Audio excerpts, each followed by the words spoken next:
Magandang araw ang aking pagbati sa lahat. Ako po si Belly Lusada, 65 taong gulang, may asawa at may 2 anak at kasalukuyang naninirahan dito sa Amerika. Subalit hayaan ninyo na aking balikan ang nakaraan upang maidugtong sa kasalukuyan. Lumaki ako na mahirap ang buhay. Pangangalakal lamang ang ikinabubuhay naming mag-anak. Mahina na ang katawan ng aking ama, kaya't kaming 2 na ng aking ina ang naghahanap buhay. Pinagtutulungan naming itulak ang kariton kung saan naroon ang mga naipong mga sirasirang gamit na itinapon na ng mga tao. Subalit para sa amin ng inay ay kapaki-pakinabang pa ang mga yun. Nagbabahay-bahay kami ng aking ina para hingin ang mga itinapong bagay na ng mga tao. At saka naman namin ito pinipili at ibinibenta sa junk shop ang sa palagay namin ay bibilhin pa. Ganoon ang aming ginagawa araw-araw. Ang mga lakal. Ang umalis ng bahay nang wala pang lamang pagkain ang aking tiyan. Ang kakatok sa mga bahay-bahay para hingiin ang mga sirasirang gamit na nagmimistula lamang basura ng aming mga kapitbahay o ng mga tao na nasa kabilang barangay. Bele! Minsan ay tawag sa akin ng aking ina.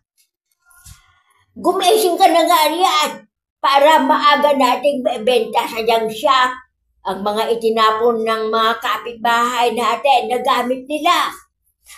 Ang naulinigan ko lamang na sinabi ng aking ina dahil antok na antok pa ako.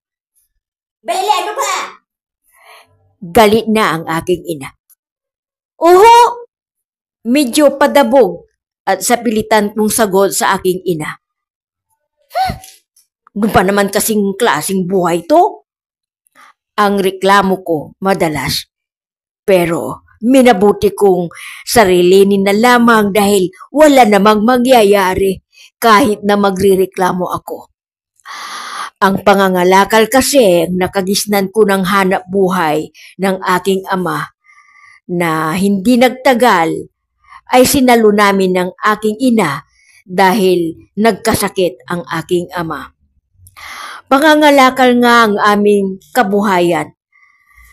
Kaya wala akong magawa kundi tiisin ang ganoong matagpong tulad ng gumising ng madaling araw at madalas pang paggising sa akin ng aking ina sa kalagitnaan ng aking tulog para lamang sabihin na umalis na ang border sa kabilang kanto.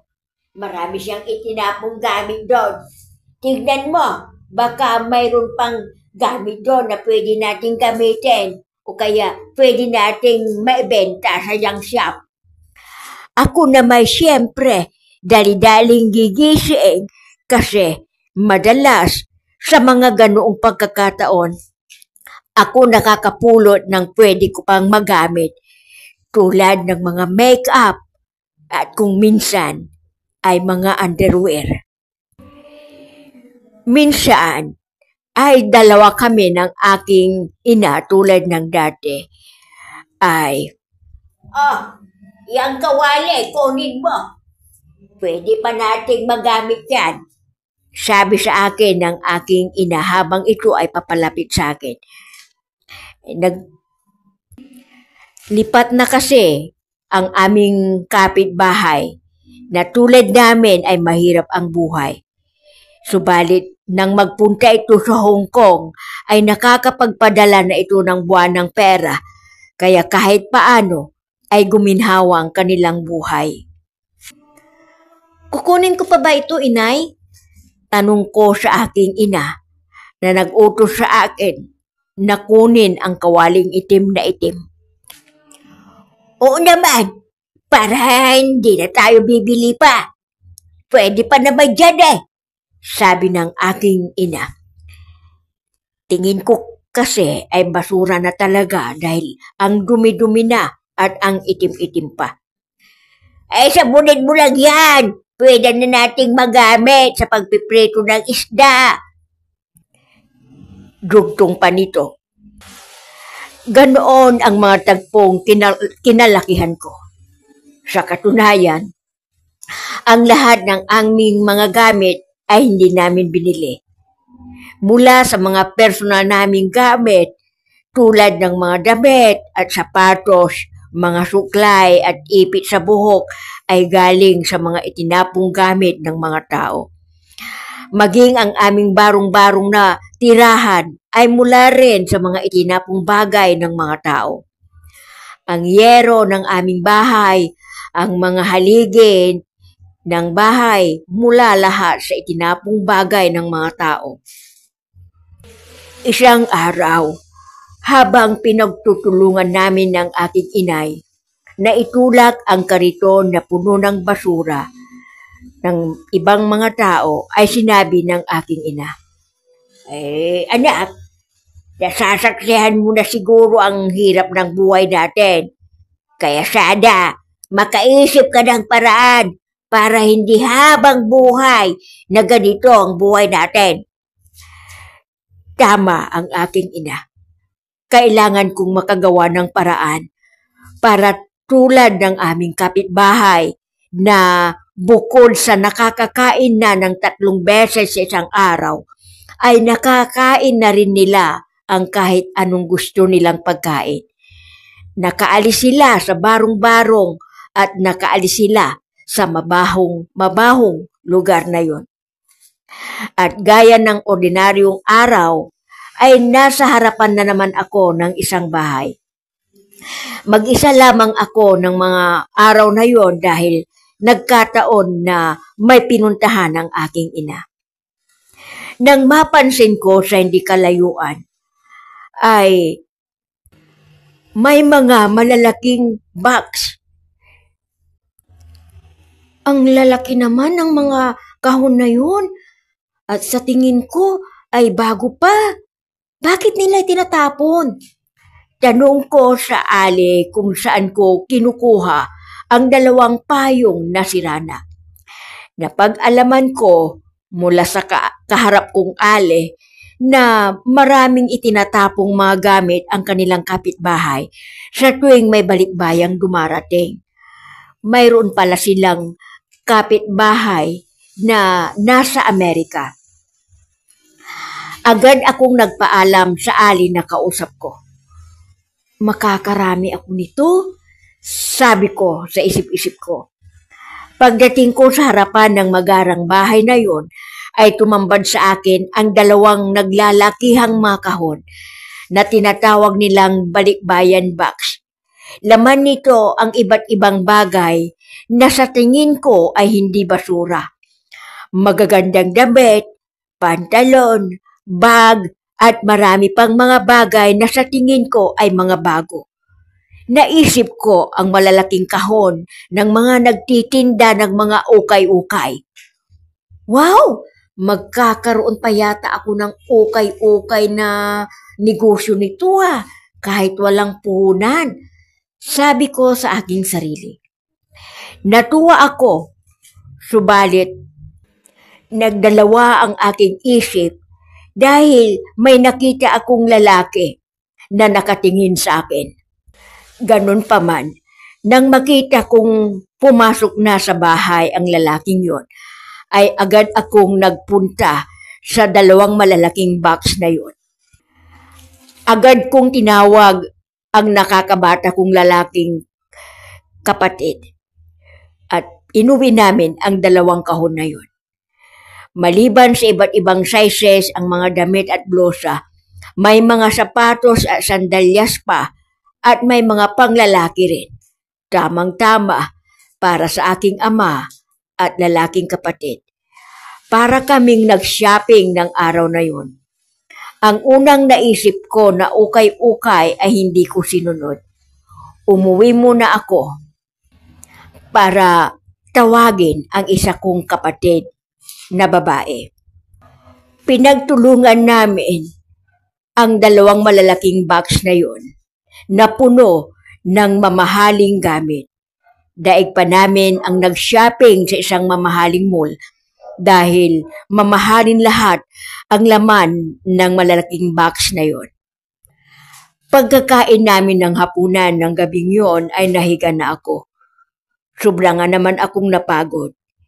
At habang iniisip ko kung ano at kailan ko gagamitin ang magagandang damit, ay may naulinigan akong boses. Boses lalaki. Pero hindi naman boses na aking ama o ng aking nakababatang kapatid na lalaki. Sino yan? Ang narinig kong tanong ng aking ina. Iniisip ko pa lamang kung sino ang hindi pamilyar na boses na lalaking yon nang muli kong marinig ang boses ng aking ina. Bele! Lumabas ka nga dyan sa kwarto mo at may naghahanap sa'yo. Lumabas nga ako sa kwarto at laking gulat ko nang batiin ako ng pamilyar na mukha ng lalaking yon. Ang lalaking nakatingin sa akin habang nagkakalkal ako ng mga itinapon niya basura. Binati niya ako ng isang magandang gabi at nalaman ko na ang kanyang pangalan ay Rene. Hindi siya kagandahang lalaki. Pero ayon sa aking mga magulang, ay anak pala siya ni Ginoong Hermie Ralos. Kilala ko si Ginoong Ralos pero hindi ko kilala ang sinabi ng aking mga magulang na mga anak ni Ginoong Hermie Ralos. Hindi ko kilala si Rene. Subalit kaya pala hindi ko kilala si Rene ay dahil sa Amerika ito lumaki at nagkatrabaho.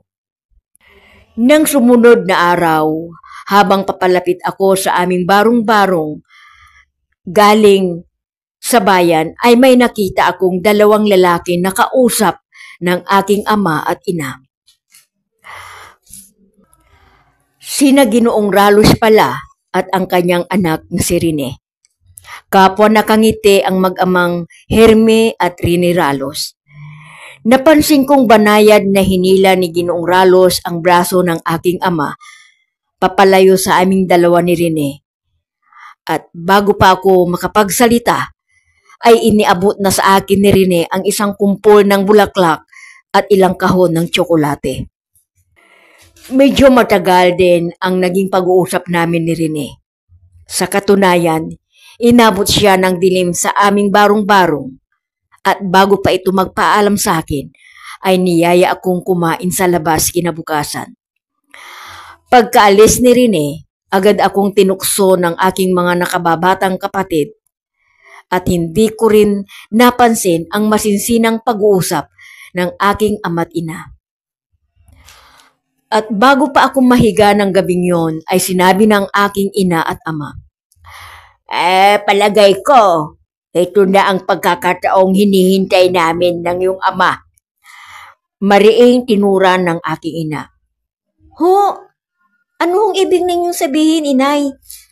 Tanong kong nagtataka sa sinabi ng aking ina. Anak, mabait si Rene.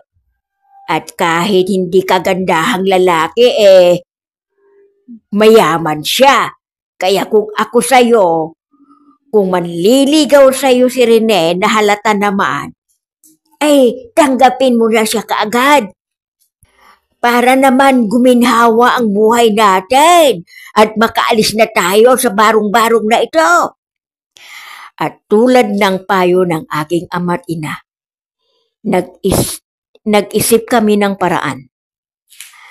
Isinakatuparan ko ang aming plano. At yun ay ang pikutin si Rene. Minsan isang gabi ay pumunta doon si Rene. At nang gabing yon, hindi na namin pinauwi si Rene. Pinatulog ko siya sa aking kwarto at tulad ng inaasahan ko, may nangyari sa amin ni Rene ng gabing yun. Bagay na ikinatuwa rin ni Rene dahil hindi na ito nahirapan pang manligaw sa akin. Naitakda ang aming kasal at agad akong dinala ni Rene sa Amerika. Masaya ako dahil hindi lamang pangarap kong makakain lamang ng 3 beses sa isang araw ang natupad, kundi maging ang ni sa hinagap ko na makarating sa Amerika ay nakamit ko. At dahil nagsisimula pa lamang magtrabaho si Rene sa Amerika, ay nakitira kami sa kanyang nakatatandang kapatid. Subalit, madalas na marinig ko ang ganito. Pera mo lamang ang ginusto sa'yo ng babaeng yan? Ang madalas kong marinig na sinasabi ng aking hipag. Dahil doon, ay lihim akong nainis sa hipag ko, lalong-lalo na nang pinaglinis ako ng banyo. May araw ka rin babae ka. Ang minsang nausal ko sa aking sarili. Hindi ko masisisi ang hipag ko dahil una, totoo ang kutob ng aking hipag. Pera nga lamang ni Rene ang habol ko sa kanya at ang kanyang pagiging American citizen. Materlino nga naman ang nakatatandang kapatid na babae ni Rene. At agad nitong naisip ang nasa isipan ko. Ang gamitin lamang si Rene para umangat sa buhay. At dahil ramdam ko ang pagmamahal sa akin ni Rene, ay hindi ko maiwasang magmataas.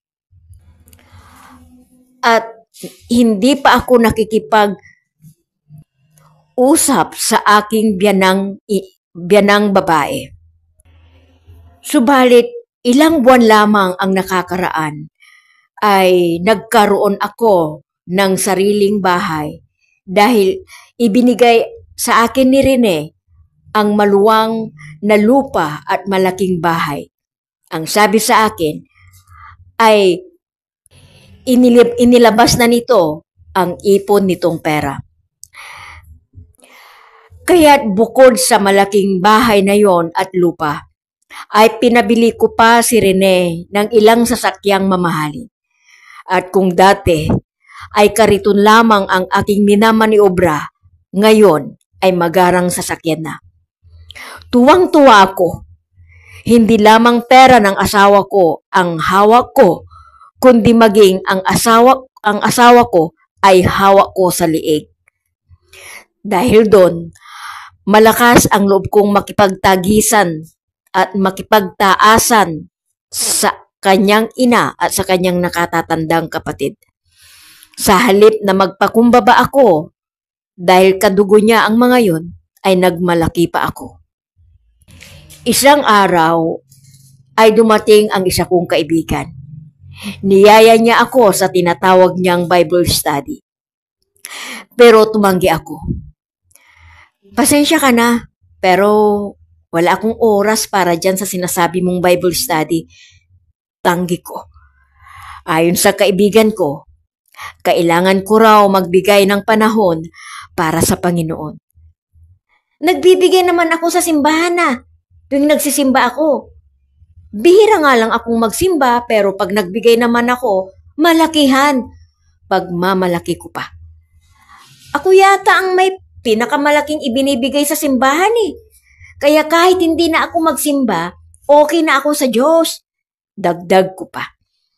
Pinilit ako dahil hindi naman daw nabibili ng pera ang kaligtasan, pero nagmatigas ako. Bakit pa nga ako dadalo sa Bible study? Pakiramdam ko naman masaya ako. Nasa akin ang lahat at wala na akong kakailanganin pa. Mapagmahal at mayaman ang asawa ko at may anak na rin ako. Nausal ko minsan sa aking sarili.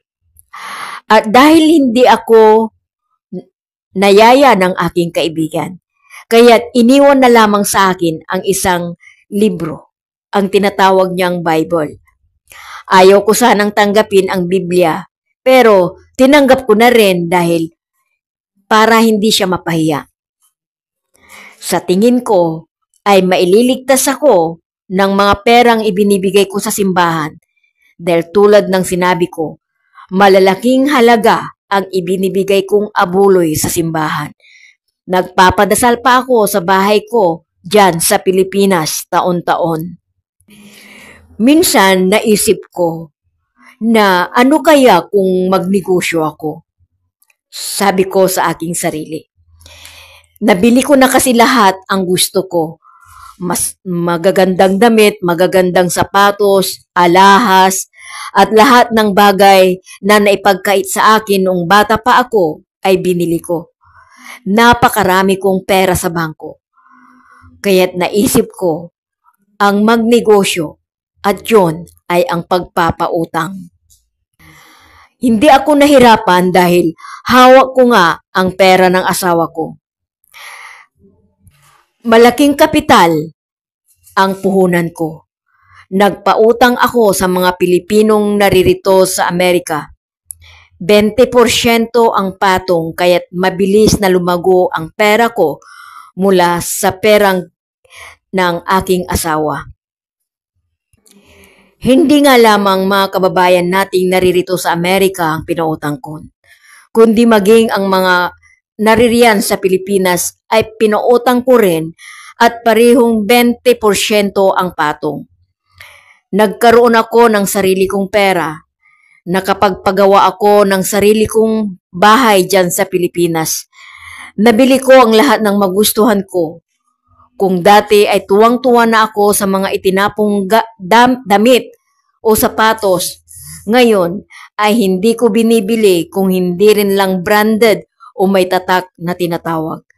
Lahat ng isinusuot ko ngayon ay hindi basta-basta. Hindi lamang yun, nakabili na rin ako ng maraming lupa dyan sa Pilipinas at maging ang lupa na dating kinatitirikan ng aming barong-barong ay binili ko na rin dahil minsan ay nagipit ang may-ari ng lupa. At dahil maganda ang klima sa Amerika ay gumanda rin ang aking kutis. Kahit paano ay pumuti ako at dahil na rin sa mamahaling kong gamit na pampaganda ay kuminis ang dati kong magaspang na kutis. Ibang lotion ang gamit ko sa aking mga kamay, iba ring lotion ang gamit ko sa aking mga paa. Ginagawa ko lamang na sabon ang gatas na dati ay pangarap ko lamang na mainom. Panay post ako sa social media sa tuwing may napupuntahan akong ibang bansa para inggitin ang aking mga kaibigan. Mayamang-mayaman na nga ako.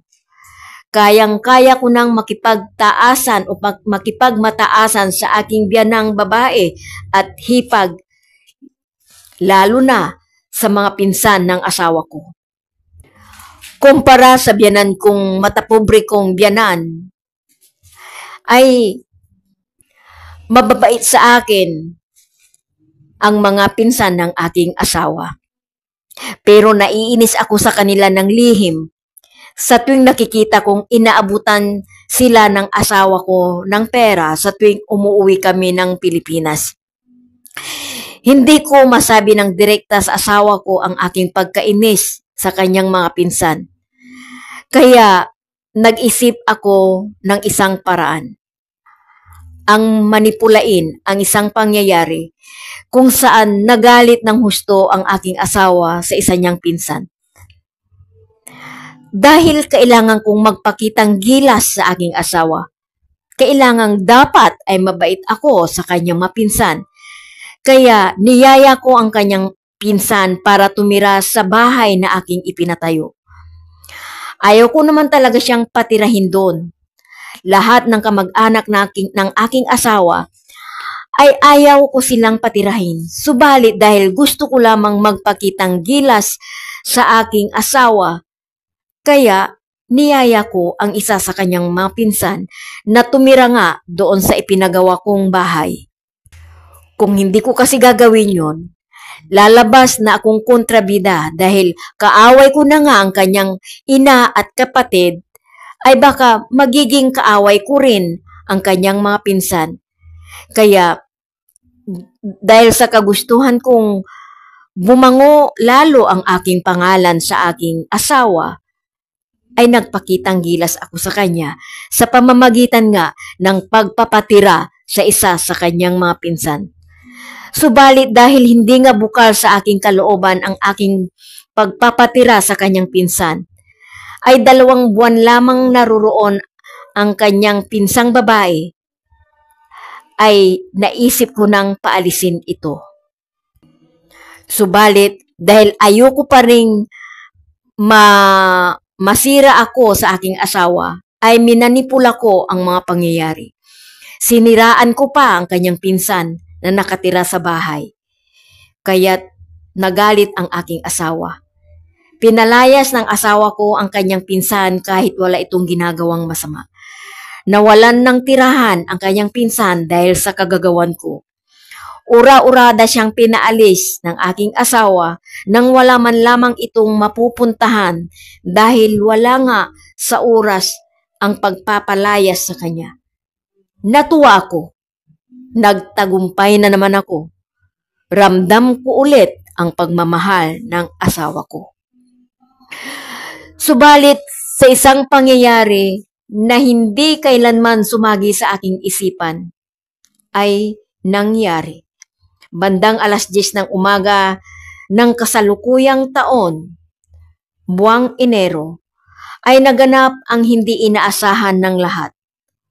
Ang sunog sa Los Angeles.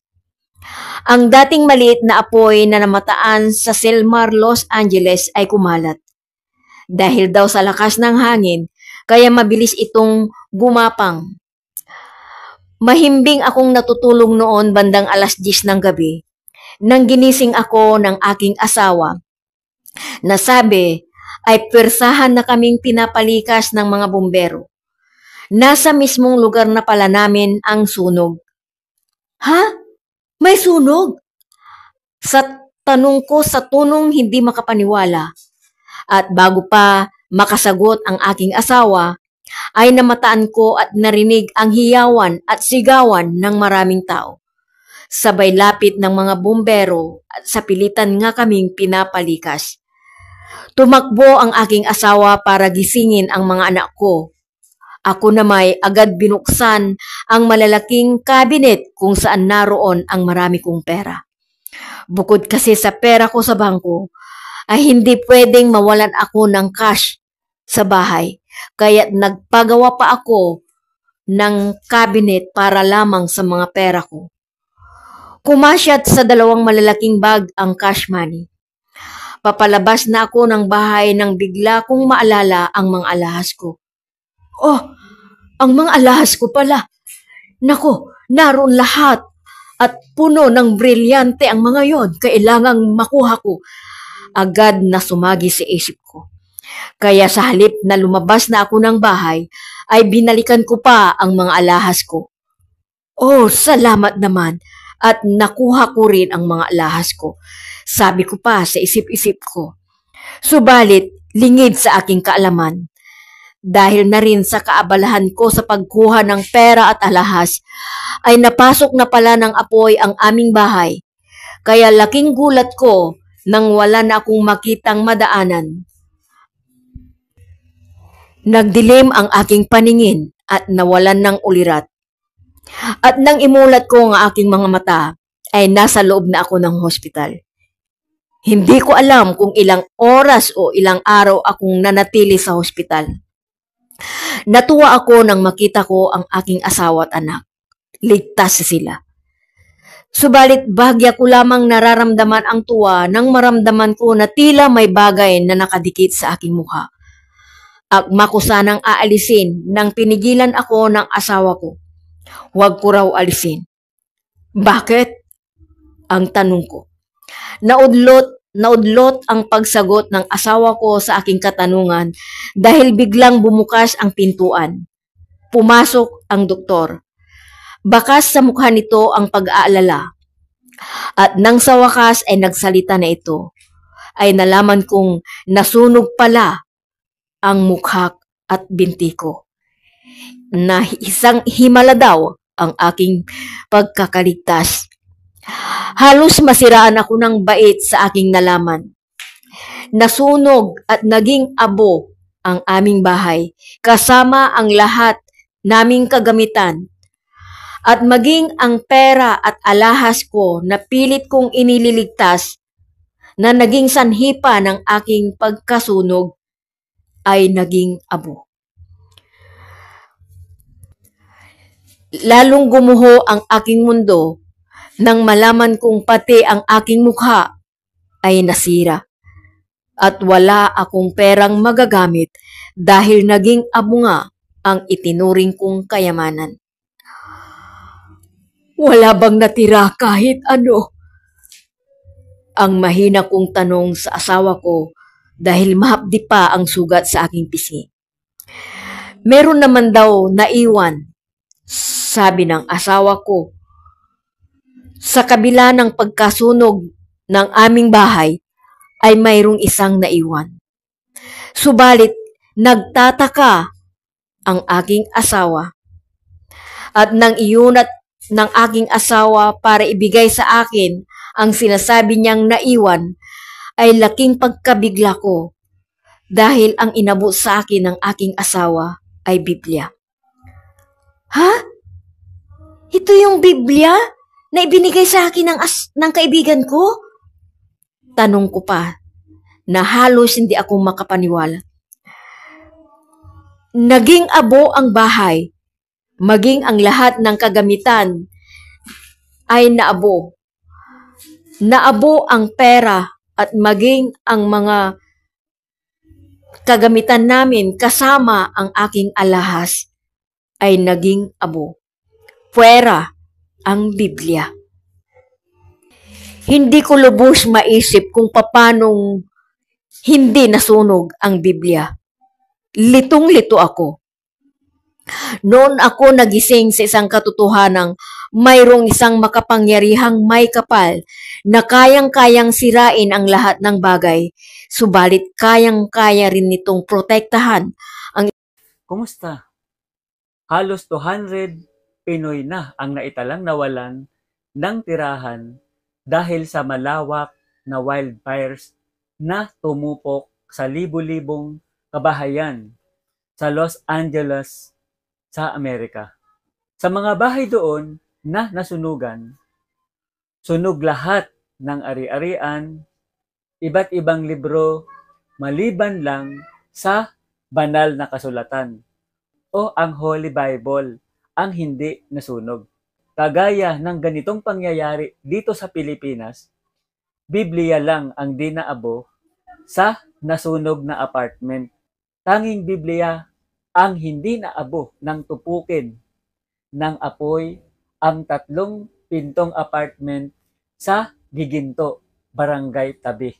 Ang Holy Bible o ang Biblia ay salita ng Diyos. Yes, ang Biblia ay nasusulat na salita ng Diyos.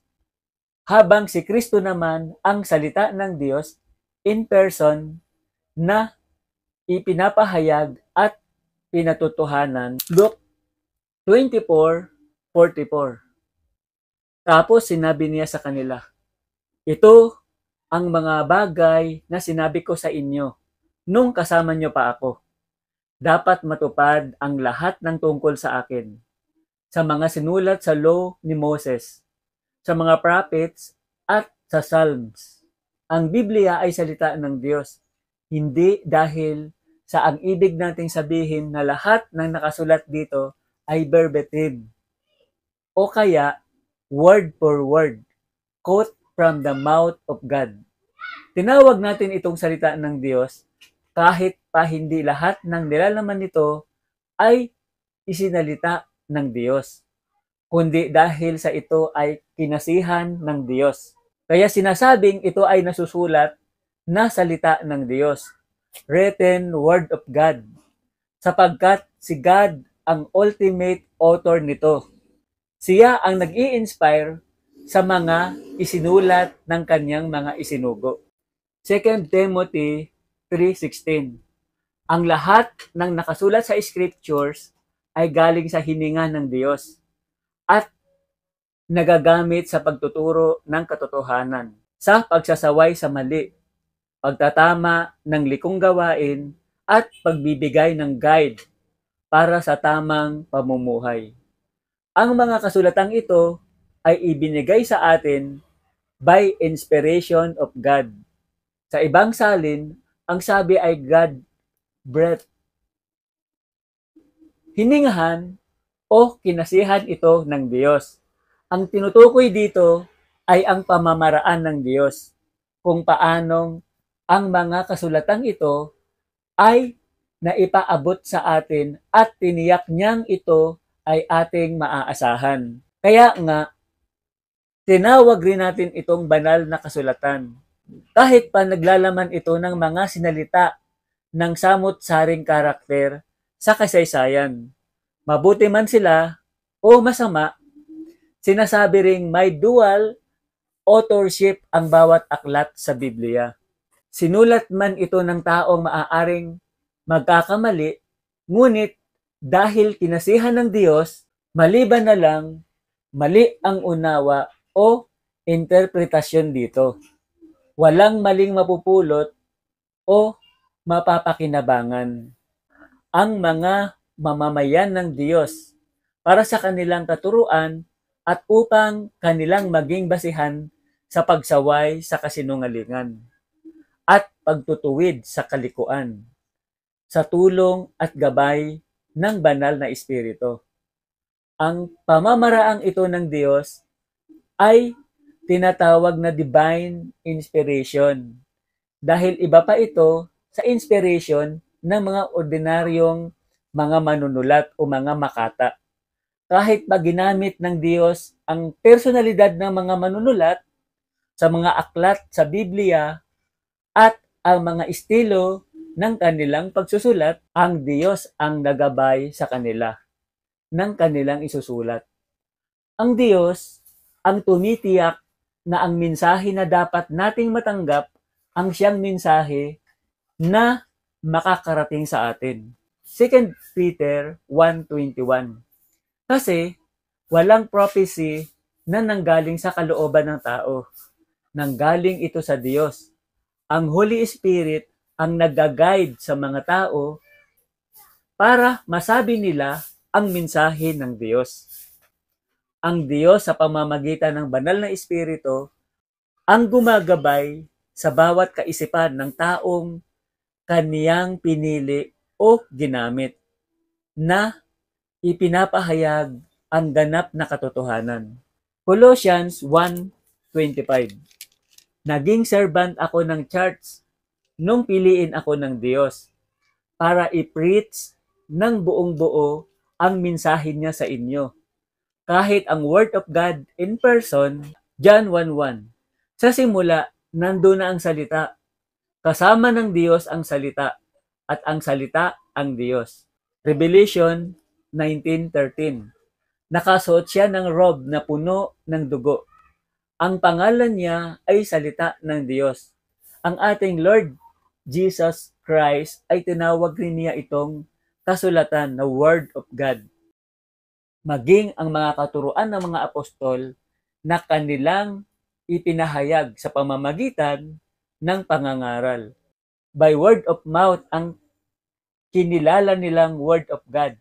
Hindi lang ang mga ipinapahayag nila ang kinilalang Word of God, kundi pati rin ang kanilang mga isinulat.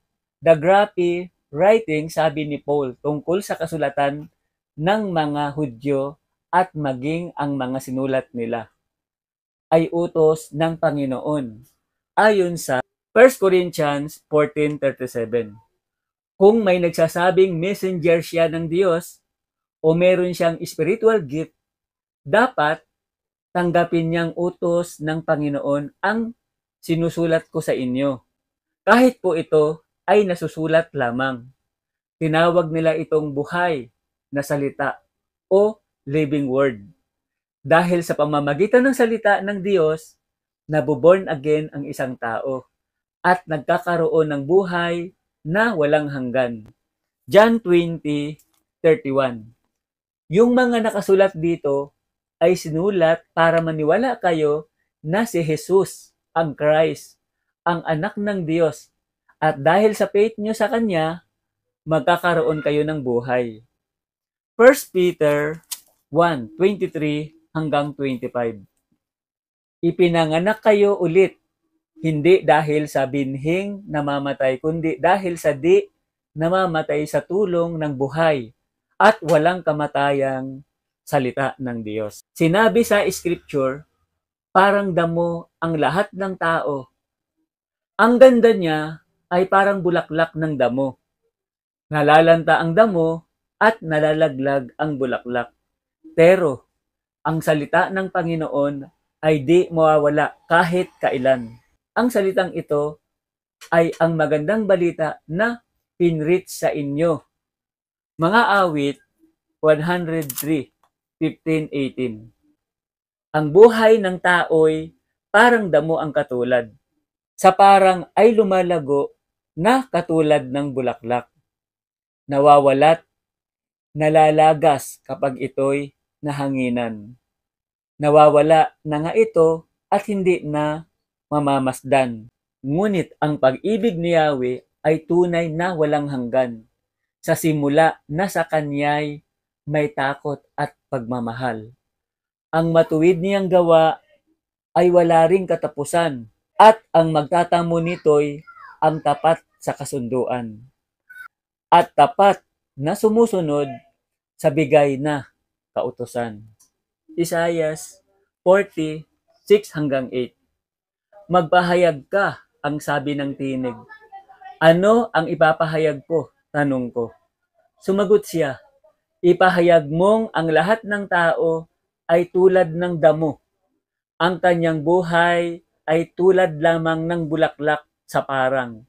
Natutuyo ang damo, kumukupas ang mga bulaklak kapag sila'y mahipan ng hangin mula kay Yahweh. Tunay ngang ang tao ay tulad ng damo. Oo, ang damong nalalanta at kumukupas ang mga bulaklak.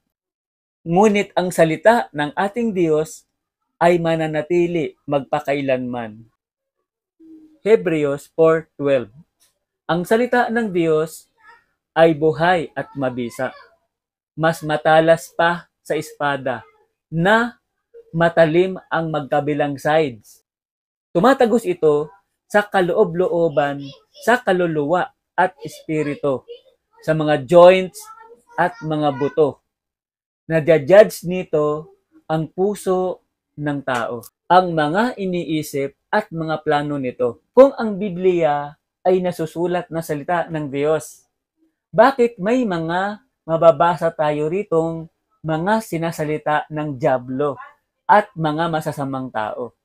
Ang tawag sa mga ito ay inspired of record. Ibig sabihin, ang mga ipinahayag ng samut-saring karakter sa Biblia, mabuti man o masama, ay niloob ng Diyos na isama sa banal na kasulatan para sa ating ikatututo. Inspired of record ang mga ito. Dahil kahit pa masama o may pagkakamali ang kanilang mga sinabi, hindi naman ang Diyos ang nagkakamali. Bagkus, minabuti ng Diyos na sila ay kasamang maisulat upang ipagbigay alam sa atin ang kanilang mga pangit na halimbawa. Kasama na ang mga mababasa nating mga pagkakamali nila, tulad ng kanilang mga haka-haka, mga pamahiin, at kulturang kanilang ginagalawan. Lahat ng mga naganap noon na isinulat ay para sa ating ikatututo. Kaya pamarisan natin ang dapat pamarisan. Pero huwag tayong makilahok sa kanilang kasamaan. Roma 15:4. Nasulat ang lahat ng nasa scriptures para turuan tayo, para magkaroon tayo ng pag-asa sa tulong ng scriptures na nagbibigay sa atin ng tibay at lakas ng loob.